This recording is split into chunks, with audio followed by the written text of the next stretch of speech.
বছর বয়স হয়ে গেল, চাচা এখনো লটারি টিকিট কেটে ভাগ্য পরীক্ষা করতে যায়। আমাদের ওদিকে একজন নামাজি মানুষ জুম্মার দিনে নামাজ পড়ে, 5 ওয়াক্ত মাঝে মাঝে পড়ে, মাঝে মাঝে ফসকে দেয়, সেও লটারির টিকিট কেটে 1 কোটি টাকা লেগে গেছে ভাই। মিডিয়া এসে হইচই করছে, বলে সর্বনাশ, আরে বাপ রে বাপ। আর বেচারা সেও তো নামাজি মানুষ, দাঁড়িয়ে আছে, 1 কোটি টাকা মেরে দিয়েছে, বুঝতে, সে এবারে কি করবে ঠিক করতে পারছে না। আমাদেরকে দেখলে দিক থেকে সরে পালিয়ে যাচ্ছে। মানে ঈমান পরীক্ষা হচ্ছে তোমার, তোমার আল্লাহ ঈমান পরীক্ষা নিচ্ছেন। মনে রাখবে আমার আল্লাহ জানিয়ে দিয়েছেন, ওয়ামা তাইতুম মির রিবা লিয়ারবু ফি আমওয়ালিন নাস ফালা ইয়ারবু ইনদাল্লাহ। তোমরা যেটা সুদ ভিত্তিক ব্যবসা লাভজনক মনে করো, আমি আল্লাহ বলি সেটা মোটেও লাভজনক হতে পারে না। তুমি এটা ভোগ করতে পারবে না, তোমার ছেলে পুলে ভোগ করতে পারবে না, কোনটা দিয়ে বেরিয়ে চলে যাবে টের পাবে না, বুঝতে পারবে না। 1 কোটি টাকা তুমি হাতে পেলে না, হাতে পাবে তুমি কত ভাই, আমার কেটে কুটে এ নেবে, ও নেবে, সে নেবে, পুলিশ নেবে, অমুক নেবে, তমুক নেবে, হাই সেখানে নেবে, ওখানে নেবে, লটারির দোকানওয়ালা নেবে, কারবার যে দিয়েছে সে নেবে, হাই কোম্পানি নেবে, হাই ট্যাক্স নেবে। এই রকম করে করে তুমি পাবে 50 লাখ। এই 50 লাখ টাকা তোমার দ্বারাই হজম করা হবে না। হিসাব করে দেখে নেবে, মিলিয়ে নেবে। হে তরুণ যুবকেরা, চাচা আমার লটারির টিকিট কেটে ভাগ্য পরীক্ষা করে আর বলে নবীকে ভালোবাসি। আসলে কিন্তু নবীকে ভালোবাসা হয় না। আসরের নামাজ পড়ে চাচা যায় মাচায়, ছেলেরা তাস খেলে ভাই, চাচার সেখান থেকে এগোতে পারে না। ভাইপো কি চাল মেরেছিস রে ভাইপো? বলে কেন গো চাচা? গোলাম ফেলেছি। বলে বিবি নাই? বলে আছে চাচা। বলে অসুবিধা নাই, মান না। বিবি আর গোলামে পিটাপিটি করে বেরিয়ে যায়। বলে 20 বছরের অভিজ্ঞতা তাই। হাই রে হাই, বলে নবীকে ভালোবাসি, অসুবিধা নাই। নবী বলবে আমাকে ভালোবাসা হলো না। হে তরুণ যুবকেরা, হে আমার বন্ধুরা, হে আমার মুরব্বিয়ানেরা, বিশ্ব নবী দো জাহানের বাদশাহ হাবিবুল্লাহ জনাবে মুহাম্মাদুর রাসূলুল্লাহ সাল্লাল্লাহু আলাইহি ওয়াসাল্লাম সোনার জবানে জানিয়ে দেন, মানুষ সকাল বেলা মুমিন থাকবে, সন্ধ্যাবেলা কাফের হয়ে যাবেন। সন্ধ্যাবেলা মুমিন থাকবে, সন্ধ্যা সকাল বেলা কাফের হয়ে যাবে। ইয়াবিউ দীনাহু বিআরজিম মিনাদ দুনিয়া, মানুষ দিনকে বিক্রি করে দেবে দুনিয়ার পরিবর্তে। সকালবেলা মানুষ মুমিন থাকবে, সন্ধ্যাবেলা কাফের। জান্নাতি বাগানে আছে এখন ইমানদার অবস্থায় জান্নাতি মানুষ। সকালবেলা আবার যদি লটারির টিকিট কেটে ভাগ্য পরীক্ষা করতে যায়, তাহলে ইসলামের বিরুদ্ধে চলে গেল ভাই, আল্লাহর হুকুমের বিরুদ্ধে চলে গেল, ইমানের খেলাফ কাজ করলো। কারণ ইমানদারের শর্ত হলো, ইমানের শর্ত হলো ভাগ্যে ভালো মন্দ যা কিছু হয় সব কোথা থেকে হয়? আল্লাহর তরফ থেকে হয়। আর ভাই আমার, চাচা আমার লটারির টিকিট কেটে ইমান ভাইয়া ভাগ্য পরীক্ষা করতে যায়। হে তরুণ যুবকেরা, হে আমার বন্ধুরা, হে আমার মুরব্বিয়ানেরা, শুনে রেখে দিন বাবা, জেনে রেখে দিন বাবা। ভাইরা আমার, আল্লাহর রহমত কত আমাদের উপর। একটু রহমত নিয়ে যদি গবেষণা করেন, আল্লাহর কুদরত নিয়ে যদি গবেষণা করেন, আমাদেরকে আল্লাহ যে নিয়ামত দিয়েছেন যদি গবেষণা করেন, জীবনটা আপনার পাল্টে যাবে। হে তরুণ যুবকেরা, হযরতে মূসা কালিমুল্লাহ আল্লাহর সঙ্গে কথা বলেন। আল্লাহকে বললেন, আল্লাহ দুনিয়ার মধ্যে সবচেয়ে পাপী মানুষকে, তাকে কি আমি দেখতে পাবো? আমার আল্লাহ, আপনি আমার সঙ্গে কথা বলেন, আপনি আমাকে নবী বানিয়েছেন, পৃথিবীর মধ্যে আমি সবচেয়ে পাপী মানুষটাকে দেখতে চাই। আমার আল্লাহ বললেন, হে নবী মূসা, আপনি অমুক জায়গায় ওখানে গিয়ে গাছের নিচে অপেক্ষা করুন। আপনার সামনে দিয়ে যে মানুষটা যাবে, ওই মানুষটা হলো সবচেয়ে পাপী। সকালবেলা আপনি অপেক্ষা করুন, দেখবেন আপনার সামনে দিয়ে যে মানুষটা প্রথম যাবে ওই মানুষটা হলো এই জামানায় সবচেয়ে বড় পাপী বান্দা। হে তরুণ যুবকেরা, হযরতে মুসা কালিমুল্লাহ নির্দিষ্ট সময়ে, নির্দিষ্ট দিনে, নির্দিষ্ট জায়গাতে গিয়ে সকালবেলা অপেক্ষা করেন। সকালবেলা তিনি যখন দেখেন একটা যুবক মানুষ তার সন্তানকে নিয়ে আমার হেঁটে হেঁটে চলে যাচ্ছেন, এই মানুষটাকে প্রথম তিনি দেখলেন। হযরতে মুসা কালিমুল্লাহর বুঝতে অসুবিধা হলো না, এই মানুষটা হলো এই জামানার সবচেয়ে বড় পাপী বান্দা। হে তরুণ যুবকেরা, হে আমার বন্ধুরা, হে আমার মুরব্বিয়ানিরা, হযরতে মুসা কালিমুল্লাহ বললেন, আয় আল্লাহ, এই জামানার সবচেয়ে বড় নেক বান্দাকে, তাহলে আমাকে একটু নেক বান্দাকেও দেখান, আমাকে একটু এই জামানার সবচেয়ে উৎকৃষ্ট বান্দাকে দেখান, এই জামানার একজন সবচেয়ে নেক বান্দাকে আপনি আমাকে দেখিয়ে দেন। আমার আল্লাহ বললেন, হে নবী মুসা, যেখানে অপেক্ষা করেছিলে ওইখানেই তুমি অপেক্ষা করো। দেখবে সন্ধ্যার সূর্য ডোবার আগে যে মানুষটা সবচেয়ে শেষে তোমার সামনে দিয়ে যাবে ওই মানুষটা মনে রাখবে সবচেয়ে বেশি নেক বান্দা। এই জামানার এই সময়কার সবচেয়ে বড় নেক বান্দা হলো সেই মানুষটা। হযরতে মুসা কালিমুল্লাহ অপেক্ষা করলেন, অপেক্ষা করতে শুরু করেছেন। দেখেন সূর্য ডোবার আগে যে মানুষটা সবচেয়ে শেষে চলে গেল ওই মানুষটাই সেই মানুষটা যে মানুষটা সকালবেলা সবচেয়ে প্রথমে গিয়েছিলাম, অর্থাৎ সকালবেলা যে মানুষটাকে আল্লাহ বলেছিলেন সবচেয়ে পাপী বান্দা, সন্ধ্যাবেলায় সেই মানুষটা সবচেয়ে নেক বান্দা। মুসা কালিমুল্লাহ বলে, আল্লাহ এটা কেমন হলো? কোনো অসুবিধা নাই, ঠিকই বলেছি। বলে কি করে হলো আল্লাহ? যাকে সকালবেলা পাপী বান্দা বলে দেখালেন তাকে সন্ধ্যাবেলা নেক বান্দা বলে দেখিয়ে দিলেন, কেসটা কিরকম হলো? ও নবী মুসা, শুনে রেখে দাও, তাহলে তোমাকে খুলে বলি। হে নবী মুসা, যখন সে তোমার সামনে দিয়ে গিয়েছিল সত্যি সে সবচেয়ে বড় পাপী বান্দা ছিল। তার সন্তান তাকে জিজ্ঞাসা করেছিল, আব্বা, ছোট্ট বাচ্চাটি তাকে জিজ্ঞাসা করেছিল, আব্বা, এই সামনে আমাদের মাঝখানে জঙ্গল, এই আমাদের মাঝখানে জঙ্গল, এটা কত বড়? বলে অনেক বড়। বাবা, এটা অনেক বড়। বলে আব্বা, এই জঙ্গলের থেকে কি আর কিছু বড় নাই? বলে হ্যাঁ বাবা, পাহাড় বড়। বলে আব্বা, পাহাড় কি জঙ্গলের থেকে বড়? বলে হ্যাঁ বাবা, পাহাড় জঙ্গলের থেকে বড়। বলে আব্বা, পাহাড়ের থেকে কি আর কিছু বড় নাই? বলে হ্যাঁ বড় আছে। বলে কি বড়? বলে পাহাড়ের থেকে বড় হলো আসমান। বাবা, আব্বা, তাহলে আসমানের থেকে কি আর কিছু বড় নাই? বলে হ্যাঁ, আসমানের থেকে কি বড়? বলে আব্বা, বাপ চিন্তা করো না, আসমানের থেকেও বড় আছে। বলে সেটা কি আব্বা? বলে আসমানের থেকে বড় হলো তোমার পিতার গোনা রাশি। বলে আব্বা, তোমার আমার পিতার গোনা রাশির থেকে কি আর কিছু বড় নাই? বলে হ্যাঁ বাবা, বড় আছে। তার তোমার পিতার গোনা রাশির থেকে বড় হলো আমার আল্লাহর রহমত।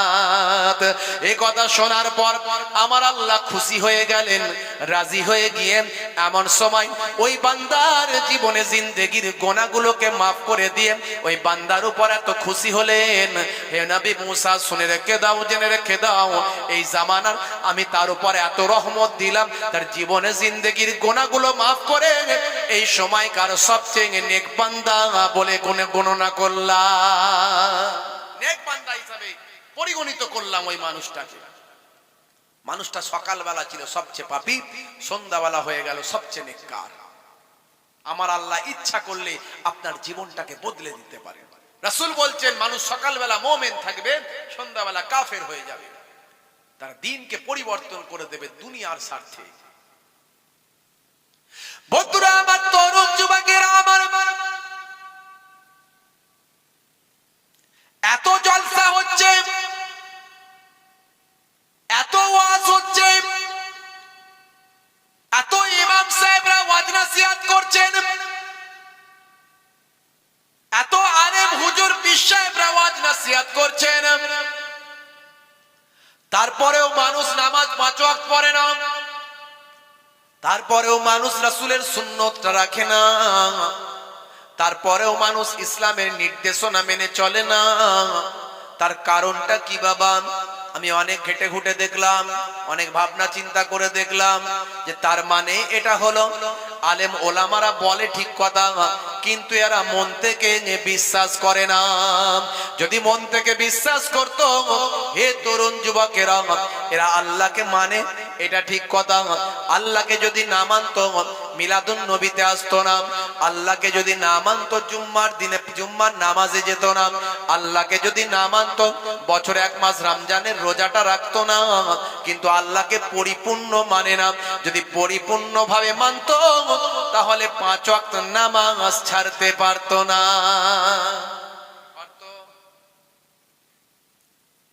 রাসূলকে মানি, রাসূলের জন্য জীবন দিতে পারি।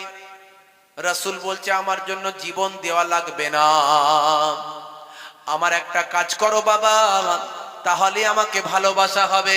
বলে কি কাজ হুজুর? রাসূল বললেন শুনে রেখে দাও, মান হাব্বা সুন্নতি ফাকাদ আহাব্বানি ওয়া মান আহাব্বানি কানা মাই ফিল জান্নাহ। যে আমার সুন্নতকে ভালোবাসলো সে আমি নবীকে ভালোবাসলো, আর যে আমি নবীকে ভালোবাসলো সে আমার সঙ্গে জান্নাতি হয়ে গেল। রাসূলের সুন্নাত, যাদের ভিতরে সুন্নত পাওয়া যায় তারা কেউ পথহারা হয় না। রাসূলের পথে যারা চলে দুনিয়ায় বাতিলের বাধা তারা মানে না। যাদের ভিতরে সুন্নত পাওয়া যাবে তারা দুনিয়ার কোনো কিছুকে পরোয়া করবে না। হে তরুণ যুবকেরা, রাসূল বলছেন যে আমার সুন্নতকে ভালোবাসলো সে আমি নবীকে ভালোবাসলো, যে আমি নবীকে ভালোবাসলো সে আমার সঙ্গী জান্নাতি হয়ে গেল। হে তরুণ যুবকেরা, রাসূলের সুন্নতকে ভালোবাসতে হবে। শুধু মুখে নবী ভালোবাসি বললে হবে না, রাসূলের সুন্নত ভালোবাসতে হবে। বন্ধুরা আমার, তরুণ যুবকেরা আমার, মুরব্বিয়ানেরা আমার, হে তরুণ যুবকেরা, মুখে দাড়ি রাখতে লজ্জা লেগে যায়। লোকে যদি আমাকে চাচা বলে দেয়, রাগ করবেন না বাপ, 60 বছর বয়স হয়ে গেল, চাচা এখনো কলপ করে যায়, তার মানে দাড়ি, সাদা দাড়িকে কালো পায় আমার কালো করে দেয়, চাচার বয়স বাড়াবে না। হে তরুণ যুবকেরা, হে আমার মুরব্বিয়ানেরা, 50 বছর বয়স হয়ে গেল, চাচা এখনো লটারি টিকিট কেটে ভাগ্য পরীক্ষা করতে যায়। আমাদের ওদিকে একজন নামাজি মানুষ জুম্মার দিনে নামাজ পড়ে, 5 ওয়াক্ত মাঝে মাঝে পড়ে, মাঝে মাঝে ফসকে দেয়, সেও লটারির টিকিট কেটে 1 কোটি টাকা লেগে গেছে ভাই। মিডিয়া এসে হইচই করছে, বলে সর্বনাশ, আরে বাপ রে বাপ। আর বেচারা সেও তো নামাজি মানুষ, দাঁড়িয়ে আছে, 1 কোটি টাকা মেরে দিয়েছে, বুঝতে, সে এবারে কি করবে ঠিক করতে পারছে না। আমাদেরকে দেখলে দিক থেকে সরে পালিয়ে যাচ্ছে। মানে ঈমান পরীক্ষা হচ্ছে তোমার, তোমার আল্লাহ ঈমান পরীক্ষা নিচ্ছেন। মনে রাখবে আমার আল্লাহ জানিয়ে দিয়েছেন, ওয়ামা তাইতুম মির রিবা লিয়ারবু ফি আমওয়ালিন নাস ফালা ইয়ারবু ইনদাল্লাহ। তোমরা যেটা সুদ ভিত্তিক ব্যবসা লাভজনক মনে করো, আমি আল্লাহ বলি সেটা মোটেও লাভজনক হতে পারে না। তুমি এটা ভোগ করতে পারবে না, তোমার ছেলে পুলে ভোগ করতে পারবে না, কোনটা দিয়ে বেরিয়ে চলে যাবে টের পাবে না, বুঝতে পারবে না। 1 কোটি টাকা তুমি হাতে পেলে না, হাতে পাবে তুমি কত? ভাই আমার কেটে কুটে এ নেবে, ও নেবে, সে নেবে, পুলিশ নেবে, অমুক নেবে, তমুক নেবে, হাই সেখানে নেবে, ওখানে নেবে, লটারির দোকানওয়ালা নেবে, কারবার যে দিয়েছে সে নেবে, হাই কোম্পানি নেবে, হাই ট্যাক্স নেবে। এই রকম করে করে তুমি পাবে 50 লাখ। এই 50 লাখ টাকা তোমার দ্বারাই হজম করা হবে না। হিসাব করে দেখে নেবে, মিলিয়ে নেবে। হে তরুণ যুবকেরা, চাচা আমার লটারির টিকিট কেটে ভাগ্য পরীক্ষা করে আর বলে নবীকে ভালোবাসি। আসলে কিন্তু নবীকে ভালোবাসা হয় না, আসরের নামাজ পড়ে চাচা যায় মাচায়, ছেলেরা তাস খেলে ভাই। চাচার সেখান থেকে এগোতে পারে না। ভাইপো কি চাল মেরেছিস রে ভাইপো? বলে কেন গো চাচা? গোলাম ফেলেছি। বলে বিবি নাই? বলে আছে চাচা। বলে অসুবিধা নাই, মান না। বিবি আর গোলামে পিটাপিটি করে বেরিয়ে যায়। বলে 20 বছরের অভিজ্ঞতা তাই। হাই রে হাই, বলে নবীকে ভালোবাসি, অসুবিধা নাই। নবী বলবে আমাকে ভালোবাসা হলো না। হে তরুণ যুবকেরা, হে আমার মুরব্বিয়ানেরা, হে মুসলমানের ছেলে, ঈমানকে মজবুত করুন। হে তরুণ যুবকেরা, একবিংশ শতাব্দীতে আছেন আপনি। ইন্টারনেটের যুগে চাঁদে চন্দ্রযান যাচ্ছে এই যুগে, মঙ্গল গ্রহে জমি বিক্রি হচ্ছে এই যুগে। সেদিনে দেখলাম এক স্বামী তার স্ত্রীকে বিবাহ বার্ষিকীতে মঙ্গল গ্রহে জমি কিনে দিয়েছে। এখানে জমি বিক্রি হচ্ছে কিন্তু কেউ দেখে না। যাও না জমিতে একবার।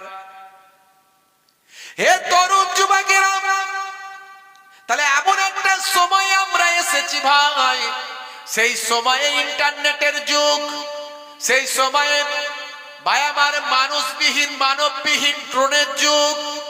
সমুদ্রের তলায় শহর তৈরি হচ্ছে, গঙ্গা নদীর নিচের দিয়ে ভাই আমার কি বলে ওই মেট্রো রেল চলে যাচ্ছে। এই সময়তে আমরা দাঁড়িয়ে আছি ভাই। হে মুসলমান, আমি তোমাদের তাই এই যুগের উদাহরণ দিয়ে বোঝাতে চাই। তুমি ইন্টারনেট মানো, তুমি হটস্পট পাবো ভাই আমার ইন্টারনেট ফেসবুকের যুগ মানো, তুমি ভাই আমার টেকনোলজি মানো, তুমি ভাই আমার একবিংশ শতাব্দীতে বিজ্ঞান মনস্ক মানুষ। তাই আমি তোমাকে বিজ্ঞানের দুটো উদাহরণ দিয়ে বোঝাতে চাই। আল্লাহকে আংশিক মানলে হবে না, অল্প আল্লাহকে বিশ্বাস করলে হবে না। আল্লাহকে মানি বটে কিন্তু পরিপূর্ণ মানা হয় নাই। যদি তুমি পরিপূর্ণ আল্লাহকে মানতে, মালিক তোমাকে 82 বার যেটা নির্দেশ করলো, তুমি হলে কারিগর, তুমি হলো দোকানের কাজের মানুষ, মালিক তোমাকে 82 বার একটা অর্ডার করেছে, তুমি সেটা মানলে না, ওই মালিক তোমাকে কান ধরে বের করে দেবে, গেট আউট। কথা ঠিক না ভুল? যদি মালিককে তুমি মেনে থাকো। এখানে মালিক হলেন আল্লাহ। আল্লাহ বান্দাকে 82 বার অর্ডার করেছে নামাজ নামাজ নামাজ নামাজ, 5 ওয়াক্ত নামাজ পড়বি বান্দা। 82 বার অর্ডারটাকে আমি আপনি মানলাম না। আল্লাহ বলবেন বান্দারে নাজাত তোকে দেব না। মাঝে মাঝে জমিনি বালা আসমানি বালা আসবেন, ওপর থেকে আমি আল্লাহ দেব ভাই আমার এমন বৃষ্টি দেব সব ভাসিয়ে দেব। মাঝে মাঝে বন্যা হয়েছে না হয়নি? জমিন থেকে এমন গজব দেব, জমিনে এমন গজব আসবে। মাঝে মাঝে ভূমিকম্প দেব, ভুজের মতো ভূমিকম্প। জমিনে এমন মুসিবত তোদের আমি দিয়ে দেব, খরা দিয়ে দেব, চাষাবাদে ফসল দেব না, সব নষ্ট করে দেব। মাঝে মাঝে বাতাসে তোদের বিপদ দেব। বাতাসের মধ্যে দিয়ে করোনা দৌড়াচ্ছে ভাই, এই করোনায় তোরা অস্থির হয়ে যাবে। মাঝে মাঝে আমি তোদেরকে নেতা বাদশা লিডার দিয়ে মুসিবত দেব, তোদের উপর জালেম বাদশা এমন নিয়োগ করব, তোরা জ্বলে পুড়ে অস্থির হয়ে যাবি। আসল কারণ হলো মানুষ যখন আল্লাহ ভুলে যাবে, মানুষ যখন নবী ভুলে যাবে, তাদের উপর বিভিন্ন রকম গজব মুসিবত হাজির হয়ে যাবে। হচ্ছে না হয়নি বলেন? হচ্ছে না হয়নি? বুকে হাত দিয়ে চিন্তা করে দেখেন। তাহলে আল্লাহকে বিশ্বাস করতে হবে। বলে হুজুর আমরা কম্পিউটার যুগের মানুষ, আমরা বিশ্বাস করব সবই ঠিক আছে, তা আমাদেরকে একটু বিজ্ঞান দিয়ে বোঝান। আমি দুটো বিজ্ঞান দিয়ে বুঝিয়ে দিই, লম্বা চওড়া নয়, অনেক বৈজ্ঞানিক উদাহরণ আমি দিয়েছি। ইউটিউব সার্চ করবেন, আমার নাম দিয়ে শত শত ওয়াজ পেয়ে যাবেন, অনেক বৈজ্ঞানিক উদাহরণ আমি দিয়েছি। হে তরুণ যুবকেরা, হে আমার বন্ধুরা, হে আমার মুরব্বিয়ানেরা, শুনে রেখে দিন বাবা, জেনে রেখে দেন। মুসলমানদের ঘরের ছোট বাচ্চাকে ছোটবেলায় খাতনা দেওয়া হয়, ওটাকে আমরা বলি মুসলমানি। অনেকে বলে খাতনা, আপনাদের দিকে কি বলে আমি জানি না। কি বলে বলেন? মুসলমানি? মুসলমানি মানে খাতনা করলে সুন্নতি। আসলে এটা সুন্নতে ইব্রাহিম, এটা এত ভালো জিনিস উম্মতে মুহাম্মাদির জন্য লাজিম জরুরি। হে তরুণ যুবকেরা, হে আমার মুরব্বিয়ানেরা, এই সুন্নতে ইব্রাহিম মুসলমান ঘরের ছেলে বাচ্চাদের ছোটবেলায় খাতনা দেওয়া হয়, সুন্নতি করে দেওয়া হয়, মুসলমানি দেওয়া হয়। আজকের যুগের সায়েন্স বলছে, বিজ্ঞান বলছে, এই বড় বয়সে অনেক যৌন জীবাণু রোগ থেকে বেঁচে যায়। 1450 বছর আগের ইসলাম যে সিস্টেম শিখিয়েছে, আজকের যুগের বিজ্ঞান সেটা পছন্দ করে নিয়েছে। বন্ধুরা আমার, তরুণ যুবকেরা আমার, হে আমার মুরব্বিয়ানেরা, হে আমার বন্ধুরা, হে আমার তরুণেরা, শুনে রেখে দেন। এর আগে বলেছি কিনা জানি না, পৃথিবীর মধ্যে একটা সমুদ্র আছে। এই সমুদ্রের পানিটা হলো দুরকম, একটা হলো সাদা কালারের, একটা হলো নীল কালারের। একটা সমুদ্র পৃথিবীতে এমন আছে যে সমুদ্রের পানিটা দুরকম কালার। আপনারা ভিডিও ফুটেজের মধ্যে দেখেছেন, ভাইরাল ভিডিও, সমুদ্রের পানিটা দেখা যায়। এই সমুদ্রের পানিটা হলো দুরকম কালার। এই পানিটা শুধু কালার নয়, দুরকম বৈশিষ্ট্য। এক ধরনের এই পানির এক ধরনের টেস্ট, ওই পানির টেস্ট আলাদা, এই পানির রং আলাদা, ও পানির রং আলাদা, এই পানির গুণ আলাদা, ওই পানির গুণ আলাদা। দুটো পানির কোয়ালিটি সম্পূর্ণ আলাদা, কিন্তু দুরকম পানি একসঙ্গে মিলেমিশে আছেন। পৃথিবীর বুকে এমন একটা সমুদ্র আছে যে সমুদ্র থেকে দুরকম পানি দেখা যায়। কারা কারা দেখেছেন হাত তুলে দেখান তো দেখি। কারা কারা দেখেছেন হাত তোলেন। এত কম মানুষ দেখেছে, তাহলে ভিডিওটা আপনারা দেখেননি, আমরা দেখেছি, আমার কাছে আছে। হে তরুণ যুবকেরা, কত সূক্ষ্ম গবেষণা দেখুন, কোরআন কত সূক্ষ্ম বিষয়কে নিয়ে তুলেছে। হে জওয়ান যুবকেরা, এই বিষয়টা প্রথম গোচরে আসে, প্রথম নলেজে আসে, এই বিষয়টা নিয়ে প্রথম গবেষণা হয়। সালটা হলো 1942 সাল। পৃথিবী বিখ্যাত একজন ফ্রান্সের বড় বিজ্ঞানী, পৃথিবী বিখ্যাত একজন ফ্রান্সের বড় বিজ্ঞানী, মেরিন বিজ্ঞানী বলা হয়, মেরিন সায়েন্টিস্ট, সামুদ্রিক বিজ্ঞানী, পৃথিবী বিখ্যাত নাম করা একজন বিখ্যাত বিজ্ঞানী। নাম তার হলো মিস্টার জ্যাক ভি কোস্টা। এই জ্যাক ভি কোস্টা প্রথম এই সমুদ্রের পানি নিয়ে গবেষণা করেন। 1942 সালে তিনি প্রথম সন্ধান পান।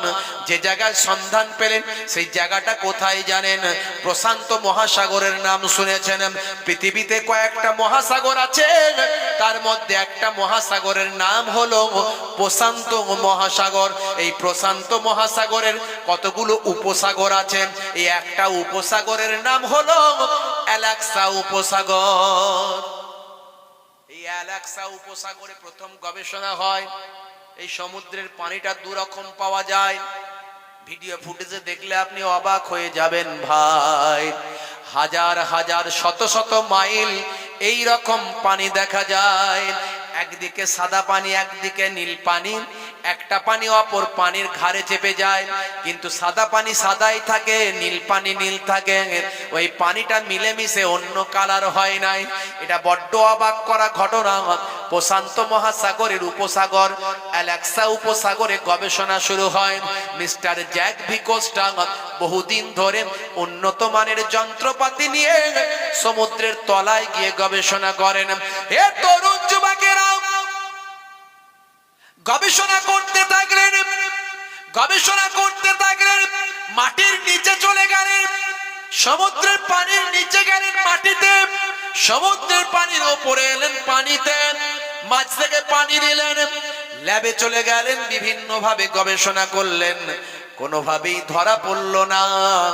শেষে বলে উপায় নাই, কিছু থিওরি বের করেছি ভাই। এর তিনটে বৈশিষ্ট্য পাওয়া যায়। তিনটে বৈশিষ্ট্যের একটা হলো লবণাক্ত, আর একটা হলো ঘনত্ব, আর একটা হলো উচ্চতা। এই তিনটে বৈশিষ্ট্য কোন রকমের এতদিন ধরে গবেষণা যখন করেছি, এই তিনটে বৈশিষ্ট্য বের করে এর থিওরি তৈরি করে দেয়। মানসিক ভাবে স্বস্তি তিনি পেলেন না, আসল কজ কারণটা বের করতে পারলেন না।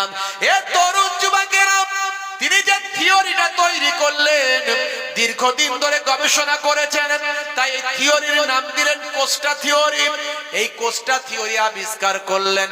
বেশ কিছুদিন পর আরবের বুকে চলে গেলেন, আরবের গোল টেবিলে গিয়ে বসে গেলেন, বিভিন্ন বড় বড় বিজ্ঞানীদের সঙ্গে টেবিলে বসলেন। আলোচনা করতে করতে কোস্টা থিওরির কথা তিনি উল্লেখ করলেন। হে তরুণ যুবকেরা, হে আমার বন্ধুরা, হে আমার মুরব্বিয়ানেরা, কোস্টা থিওরির কথা বলতেন আরবের একজন মুসলিম বিজ্ঞানী। সে সময় বলেন, হে মিস্টার জ্যাক ভি কোস্টা, আপনি 1942 সালে যে সমুদ্রের দুরকম পানির কথা উল্লেখ করছেন, কোস্টা থিওরির কথা বলছেন, যেটা আপনি 1942 সালে গবেষণা করছেন, সেই দুই রকম পানি সমুদ্রের কথা 1450 বছর আগে আল্লাহর কোরআনে আল্লাহ বর্ণনা করেছে। মিস্টার জ্যাক ভি কোস্টা অবাক হয়ে যান, বলে তার মানে? বলে দেখুন তাহলে, 1450 বছর আগের কোরআন মাজিদ, সূরার নাম সূরা রহমান, আয়াত নাম্বার হলো 19 আর 20। এই 19 আর 20 নাম্বার আয়াত তেলাওয়াত করলেন, বিসমিল্লাহির রহমানির রহিম, মারাজাল বাহরাইন ইয়ালতাকিয়ান বাইনাহুমা বারযাকুন লা ইয়াবগিয়ান ফাবিআইয়ি আলাই রাব্বিকুমা তুকাজ্জিবান। বলুন না। আমার আল্লাহ বললেন, হে দুনিয়ার মানুষ, শুনে রেখে দাও, জেনে রেখে দাও, তিনি তো সেই আল্লাহ যিনি বহমান করেছেন, বইয়ে দিয়েছেন। বাহরাইনে দুটো সমুদ্রকে বইয়ে দিয়েছেন, ইয়ালতাকিয়ান, তারা পাশাপাশি, মনটাকে ভাই আমার মিলিত হয়ে গেছে, তারা পাশাপাশি অবস্থান করেছেন। দুটো সমুদ্রকে তিনি বইয়ে দিয়েছেন, বহমান হয়েছে দুটো সমুদ্র, পাশাপাশি তারা মিলিত হয়েছে।